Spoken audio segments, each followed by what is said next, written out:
Hey everybody, and welcome to the bullshit party. And in this one we're gonna be reviewing the newly added... Oh, I have to buy it first. Anyhow, we're gonna be reviewing the newly added Jester RR. One of the, if not the most expensive vehicles so far in the DLC. And if you think it looks familiar, we're gonna talk about that, because its real-world inspiration is kind of a big deal. But for now, let's just order the vehicle and wait for it to get delivered. Editing! And here is the Supra, the Jester RR. And as always, we're gonna be starting with the 360 round the vehicle while I give you some facts your way. First, this is a 2-seater, which means only you and your imaginary friend can ride in this. Secondly, as I already said, this car is inspired by the real-world Mark V Toyota Supra, which, as of the recording of the video, is one of the most popular vehicles in its class. As for the Jester RR, this is the level of interactivity you can expect from it. You can open both doors, the hood and the trunk, and oh my god, look at that beautiful engine. But I gotta say guys, so far I'm liking what I'm seeing. The exterior is awesome, it's very faithful to what it's supposed to be, and the interactivity is also good. Huh, wait, what's happening? Let's try that again. Open, close. Anyhow, we're gonna be going inside and seeing what the interior is like, with the hood opened. And I believe the interior of this vehicle is unique to it, which is a cool detail. But more importantly, how does the car sound?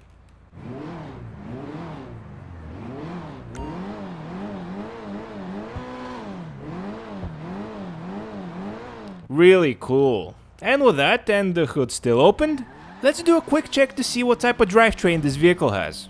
Whoops. And none of you should be surprised that this is in fact a rear-wheel drive vehicle, since it's meant for drifting at all. And with that, we're off to Los Santos Customs to customize this thing. Now, I know what you're gonna say. Bullshit, you can customize this over at the car meet. I know, and also one thing that I want to point out is that every vehicle released in this DLC can be stanced. Basically, you can put low friction tires on it, and that way it can drift better. But the point of this video is to go to Los Santos Customs and see what we can customize on it from there. Now, that said, I want to share with you my initial thoughts of the stock version of this. And I gotta say, this is one of the few vehicles that even in its stock form does not lack any power.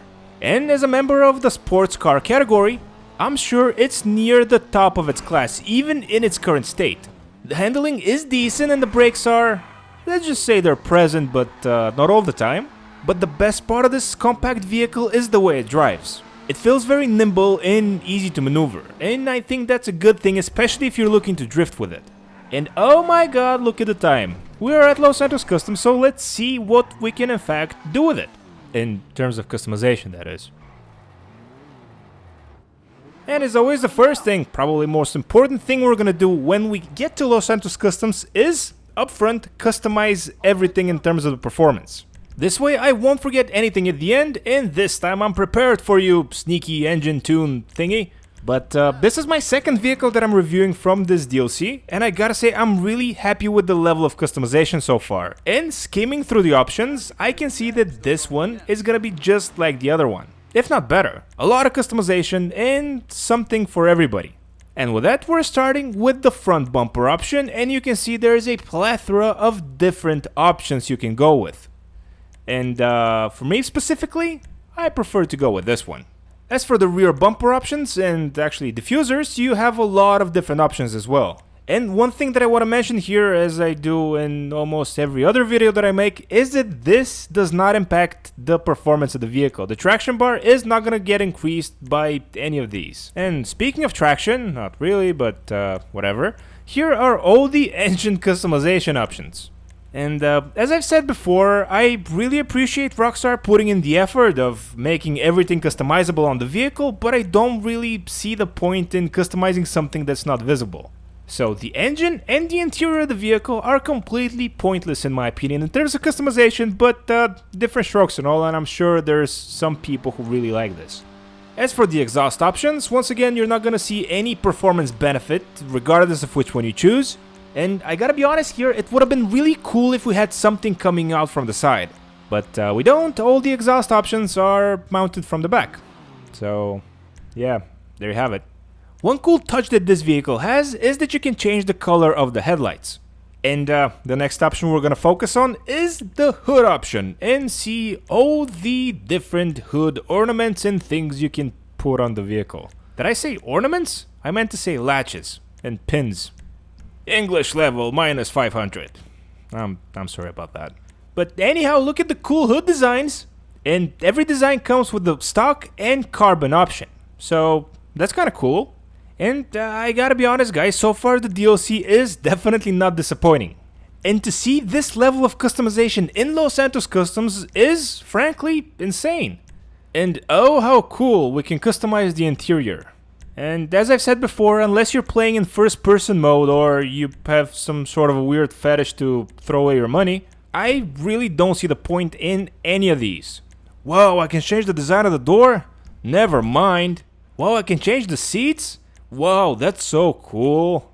And I know what you're saying, you're complaining for having a lot of choice, but let's be honest, this is stupid. But I am making a video about the vehicle and the way it customizes, so I'm gonna be showing you everything that you can customize on it.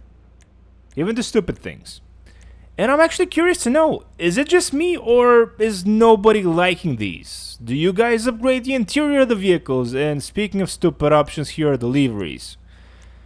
Great.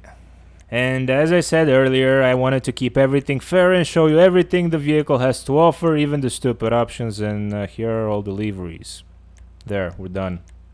Next up, we can go to the louvers.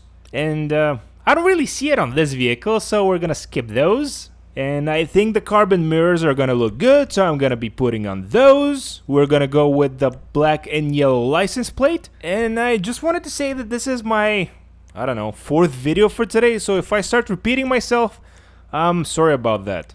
And also, by the way, this is my 4th video for today, so if I start repeating myself, I'm sorry about that. And by the way, guys, this is the 4th video that I'm doing today, I think, so if I start repeating myself, I apologize in advance.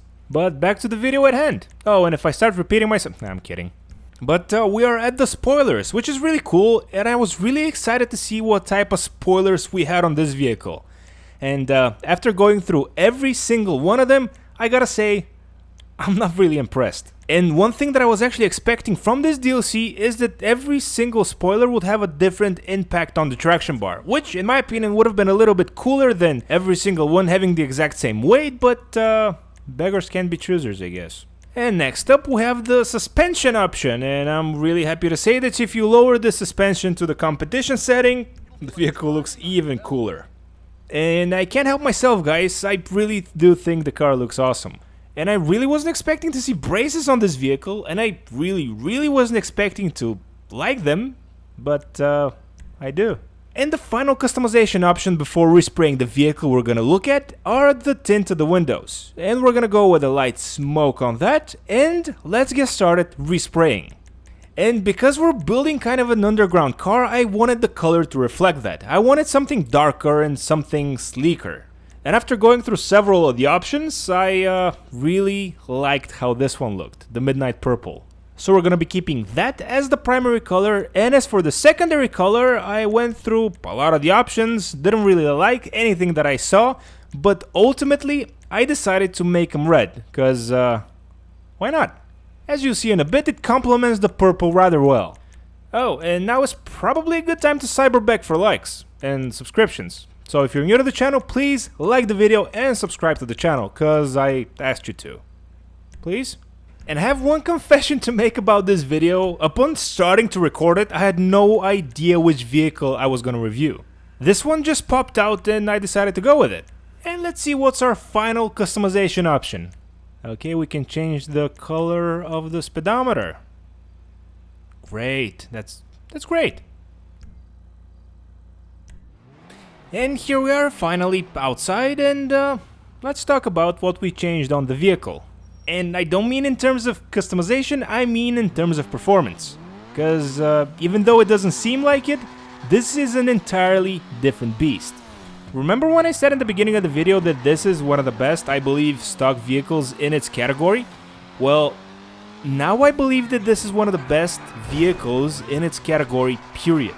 Acceleration, top speed, handling, brakes, everything is off the charts, and not to mention is incredibly fun to drive. And keep in mind guys that I paid $2 million for this. And for the $2 million, I'm actually happy with what I got. If you're able to get it for the trade-in price, I'd say that's a steal. And in case you're one of the people who are wondering if there's a difference between the stances and the way the vehicle behaves and drives, no.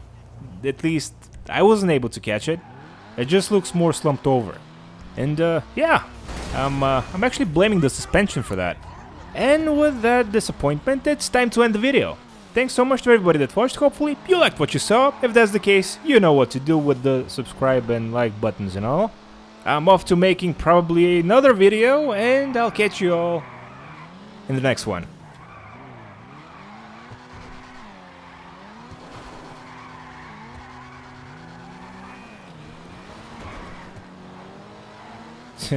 People tell me I can't drive. Wait, what?